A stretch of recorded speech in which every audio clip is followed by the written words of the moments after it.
ಇನ್ನು ಸುಜಾತಾ ಭಟ್ನ ವಿಚಾರಣೆ 1 ಗಂಟೆಯಿಂದಲೂ ಕೂಡ ನಡೀತಾ ಇದೆ. ಕಳೆದ 1 ಗಂಟೆಯಿಂದಲೂ ಕೂಡ ಸುಜಾತಾ ಭಟ್ ವಿಚಾರಣೆ ನಡೀತಾ ಇರೋದು. ಸುಜಾತಾಗೆ ಎಸ್ಐಟಿ ಪಿಎಸ್ಐ ಗುಣಪಾಲ್ ಪ್ರಶ್ನೆಗಳ ಸುರಿಮಳೆಗೈದಿದ್ದಾರೆ. ಅನನ್ಯ ಭಟ್ ನಾಪತ್ತೆ ಪ್ರಕರಣದ ಬಗ್ಗೆ ಪ್ರಶ್ನೆ ಮೇಲೆ ಪ್ರಶ್ನೆ ಕೇಳ್ತಾ ಇದ್ದಾರೆ. ಪ್ರಾಥಮಿಕ ಹಂತದ ತನಿಖೆಯನ್ನ ನಡೆಸ್ತಾ ಇದ್ದಾರೆ ಎಸ್ಐಟಿಯ ಪಿಎಸ್ಐ. ಶಿವಮೊಗ್ಗ ಜಿಲ್ಲೆಯ ರಿಪ್ಪನ್ಪೇಟೆ ಜೊತೆಗೆ ಉಡುಪಿ ಜಿಲ್ಲೆಯ ಪರಿಕಾ, ವಿರಾಜಪೇಟೆ ಹಾಗೆ ಬೆಂಗಳೂರಿನಲ್ಲಿ ಎಸ್ಐಟಿ ಅಧಿಕಾರಿಗಳು ಮಾಹಿತಿಯನ್ನ ಸಂಗ್ರಹ ಮಾಡಿದ್ರು ಸುಜಾತಾ ಭಟ್ಗೆ ಸಂಬಂಧಪಟ್ಟಂತೆ. ಇನ್ನು ಸಂಗ್ರಹಿಸಿರುವ ಮಾಹಿತಿ ಆಧಾರದಲ್ಲಿ ಸುಜಾತಾಗೆ ವಿಚಾರಣೆ ನಡೀತಾ ಇದೆ. ನೋಡಿ, ಸುಜಾತಾ ಭಟ್ ಒಂದೊಂದು ಹೇಳಿಕೆಯೂ ಕೂಡ ವಿಭಿನ್ನವಾಗಿತ್ತು. ಬೇರೆ ಬೇರೆ ಹೇಳಿಕೆಯನ್ನ ನೀಡ್ತಲೇ ಬರ್ತಾ ಇದ್ರು.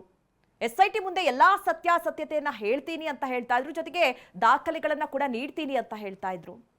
ಇವತ್ತು ಸುಜಾತಾ ಭಟ್ ವಿಚಾರಣೆ ನಡೀತಾ ಇದೆ. ಪ್ರಾಥಮಿಕ ಹಂತದ ತನಿಖೆ ನಡೀತಾ ಇದೆ. ಎಸ್ಐಟಿ ಪಿಎಸ್ಐ ವಿಚಾರಣೆಯನ್ನ ನಡೆಸ್ತಾ ಇದ್ದಾರೆ. ಕಳೆದ 1 ಗಂಟೆಯಿಂದಲೂ ಕೂಡ ಪ್ರಶ್ನೆಗಳ ಸುರಿಮಳೆಗೈದಿದ್ದಾರೆ.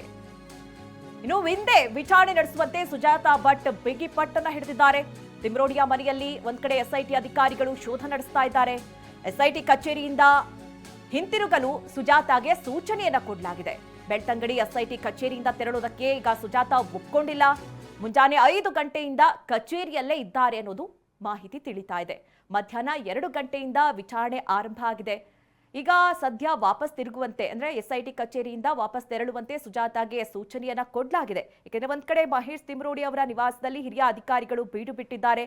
ಬೆಳಗ್ಗೆಯಿಂದಲೂ ಕೂಡ ಅಲ್ಲಿ ತನಿಖೆ ನಡೀತಾ ಇದೆ. ಅಲ್ಲಿ ವಿಚಾರಣೆಯನ್ನ ನಡೆಸ್ತಾ ಇದ್ದಾರೆ. ಶೋಧ ನಡೆಸಲಾಗ್ತಾ ಇದೆ. ಅಂದ್ರೆ ಒಂದ್ ಕಡೆ ಅಲ್ಲಿ ವಿಡಿಯೋ ಇದೆ, ವಿಡಿಯೋ ಸಂಬಂಧಪಟ್ಟಂತ ಮಾಹಿತಿ ಇದೆ ಅಂತ ಹೇಳಿ ಏನು ಮಾಸ್ಕ್ ಮ್ಯಾನ್ ಈ ಚಿನ್ನಯ್ಯ ಹೇಳಿದ್ದ ಆ ವಿಚಾರಕ್ಕೆ ಸಂಬಂಧಪಟ್ಟಂತೆ ಹಿರಿಯ ಅಧಿಕಾರಿಗಳು ಒಂದ್ ಕಡೆ ಮಹೇಶ್ ತಿಮ್ರೋಡಿ ಅವರ ಮನೆಯಲ್ಲಿ ಶೋಧವನ್ನ ನಡೆಸ್ತಾ ಇದ್ದಾರೆ. ಇನ್ನೊಂದು ಕಡೆ ಈಗ ಎಸ್ಐಟಿ ಪಿಎಸ್ಐ ಸುಜಾತಾ ಅವರ ವಿಚಾರಣೆಯನ್ನ ನಡೆಸಿದ್ದಾರೆ. ಕಳೆದ 1 ಗಂಟೆಯಿಂದಲೂ ಕೂಡ ಒಂದಷ್ಟು ಪ್ರಶ್ನೆಗಳನ್ನ ಕೇಳಿದ್ದಾರೆ. ಅದಕ್ಕೆ ಸಂಬಂಧಪಟ್ಟಂತೆ ಸುಜಾತಾ ಕೂಡ ಉತ್ತರಿಸಿದ್ದಾರೆ.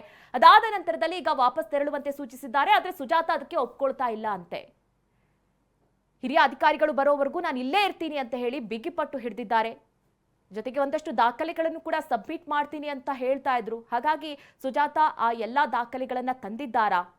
ಅನನ್ಯ ಭಟ್ ಕುರಿತಂತೆ ಸುಜಾತಾ ಎಸ್ಐಟಿ ಮುಂದೆ ಏನ್ ಹೇಳ್ಕೊಳ್ತಾ ಇದ್ದಾರೆ? ಯಾಕೆಂದ್ರೆ ಒಂದ್ ಕಡೆ ಮಗಳಿದ್ಲು ಅಂತ ಹೇಳಿದ್ರು, ಇನ್ನೊಂದು ಕಡೆ ಮಗಳೇ ಇಲ್ಲ ಅಂತ ಹೇಳಿದ್ರು, ಇನ್ನೊಂದು ಕಡೆ ಅದು ಬೇರೆಯವರಿಗೆ ಸಂಬಂಧಪಟ್ಟ ಮಗಳು, ಅವಳನ್ನ ನಾನು ಸಾಕ್ತಾ ಇದ್ದೆ ಅಂತ ಹೇಳಿದ್ರು. ಹೀಗಾಗಿ ಇಲ್ಲ, ಕೆಲವರು ನನಗೆ ಇದನ್ನ ತುಂಬಾ ಫೋರ್ಸ್ಫುಲಿ ಹೇಳಿಸಿದ್ರು ಅನ್ನುವಂಥ ಮಾತನ್ನ ಕೂಡ ಹೇಳ್ತಾ ಇದ್ರು. ಒಂದೊಂದು ಕಡೆ ಒಂದೊಂದು ಸ್ಟೇಟ್ಮೆಂಟ್ ಅನ್ನ ಕೊಟ್ಟಿದ್ರು. ಆದ್ರೆ ಈಗ ವಿಚಾರಣೆ ಸಂದರ್ಭದಲ್ಲಿ ಏನ್ ಹೇಳಿದ್ರು ಸುಜಾತಾ? ದಾಖಲೆಗಳನ್ನೇನಾದ್ರೂ ಸಬ್ಮಿಟ್ ಮಾಡಿದ್ರಾ? ಈ ವಿಚಾರಕ್ಕೆ ಸಂಬಂಧಪಟ್ಟಂತೆಯೂ ಕೂಡ ಈಗಾಗಲೇ ಎಸ್ಐಟಿ ಅಧಿಕಾರಿಗಳು ಒಂದಷ್ಟು ಮಾಹಿತಿಯನ್ನ ಕಲೆ ಹಾಕಿದ್ದಾರೆ. ಜೊತೆಗೆ ಸುಜಾತಾ ಈ ಹಿಂದೆ ನೆಲೆಸಿದಂತಹ ಒಂದಷ್ಟು ಸ್ಥಳ, ರಿಪ್ಪನ್ಪೇಟೆ ಆಗಿರಬಹುದು, ವಿರಾಜಪೇಟೆ ಆಗಿರಬಹುದು, ಇನ್ನು ಬೇರೆ ಬೇರೆ ಭಾಗದಲ್ಲಿ ಅವರು ವಾಸಿಸಿದ್ರು ಅನ್ನುವಂತಹ ಮಾಹಿತಿ ಇತ್ತು. ಹೀಗಾಗಿ ಆ ವಿಚಾರಕ್ಕೆ ಸಂಬಂಧಪಟ್ಟಂತೆಯೂ ಕೂಡ ಎಸ್ಐಟಿ ಅಧಿಕಾರಿಗಳು ಈಗಾಗಲೇ ಮಾಹಿತಿಯನ್ನ ಕಲೆ ಹಾಕಿದ್ದಾರೆ.